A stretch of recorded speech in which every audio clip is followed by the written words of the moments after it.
আগামীকাল এবং পরশু বিধানসভায় জয়ী প্রার্থীরা শপথ গ্রহণ করবেন। তার আগে আজ লোকভবনে প্রোটেম স্পিকার হিসেবে শপথ নেবেন তাপস রায়। তাপস রায় মানিকতলা বিধানসভার জয়ী বিজেপি প্রার্থী, তিনি প্রোটেম স্পিকার হিসেবে লোকভবনে শপথ নেবেন। ইতিমধ্যে এক এক করে বিধায়করা আসতে শুরু করেছেন লোকভবনে এবং আগামীকাল এবং পরশু বিধানসভায় জয়ী প্রার্থীদের শপথ গ্রহণ। রুমা পাল আমাদের প্রতিনিধি আরো বিস্তারিত তথ্য নিয়ে দেবেন। রুমা,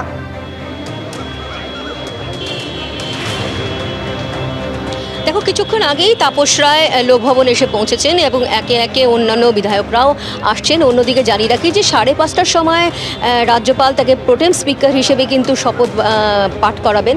প্রোটেম স্পিকার অবশ্যই যিনি অস্থায়ী স্পিকার, এবং যেহেতু নতুন মন্ত্রী একদম বিধানসভা গঠন করা হয়েছে এবং স্থায়ী যে স্পিকার নির্বাচনের আগে কিন্তু প্রোটেম স্পিকার থাকে এবং তারই কাজ হবে যে প্রথম যে বিধানসভা যে হাউস সেটা কিন্তু পরিচালনা করা এবং যারা শপথ নেবেন কাল পরশু এবং সেক্ষেত্রে তাদের শপথ পাঠ করানো এবং পরবর্তীতে যে স্পিকার হবেন তার নির্বাচন প্রক্রিয়াও কিন্তু পরিচালনা করবেন এই প্রোটেম স্পিকার। এবং খুব স্বাভাবিক, তাপস রায় যখন লোকভবনে প্রবেশ করছিলেন তাকে তার অনুভূতির কথা জিজ্ঞাসা করা হয়, কারণ এই বিধানসভা থেকেই একদিন কিন্তু তাকে তার পুরনো দল তৃণমূল কংগ্রেস ছেড়ে বেরিয়ে যেতে দেখা হয়েছিল এবং তখনও তিনি তার অনুভূতির কথা বলেছিলেন।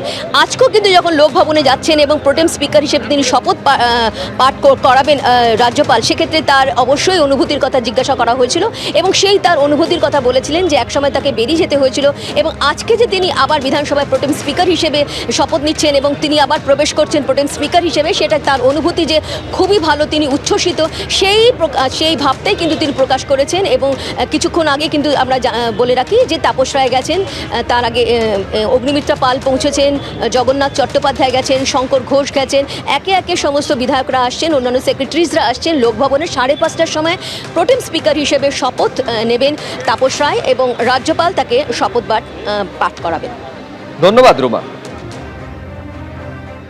ভালো না হওয়ার তো কোনো কারণ নেই। পাপমুক্ত হয়েছে পশ্চিমবাংলা, সাপমুক্ত হয়েছে, ভয়মুক্ত হয়েছে।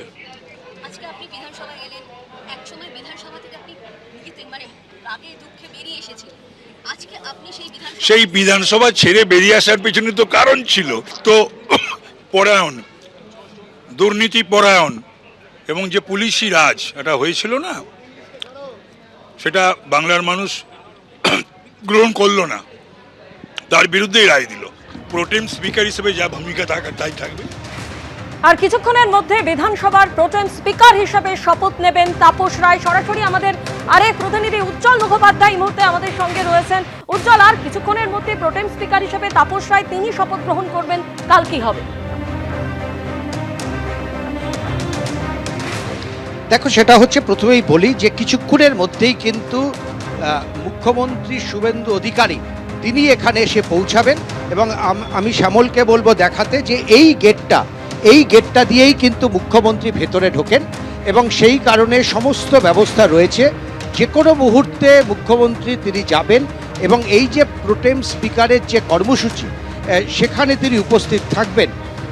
আগামীকাল এবং পরশু অর্থাৎ বুধবার এবং বৃহস্পতিবার দুদিন যারা জয়ী প্রার্থী, বিভিন্ন দলের যারা জয়ী প্রার্থী, তারা বিধায়ক হিসাবে শপথ নেবেন। একেবারে জেলা ধরে ধরে, অর্থাৎ একেবারে উত্তরবঙ্গ থেকে শুরু করে পরপর জেলা ধরে ধরে নির্দিষ্ট করা আছে যে কারা কখন শপথ নেবেন। সেইভাবে সকাল 11টা থেকে শুরু হবে শপথ গ্রহণ অনুষ্ঠান, 1টা পর্যন্ত চলবে, আবার 1:30টা থেকে শুরু হবে, বিকেল 4টে পর্যন্ত চলবে। এই যে 291 জন অনুষ্ঠানের দিকে অবশ্যই আমাদের নজর থাকবে। উজ্জ্বল, আপাতত তোমায় ধন্যবাদ। এবিপি আনন্দ, এগিয়ে থাকে, এগিয়ে রাখে।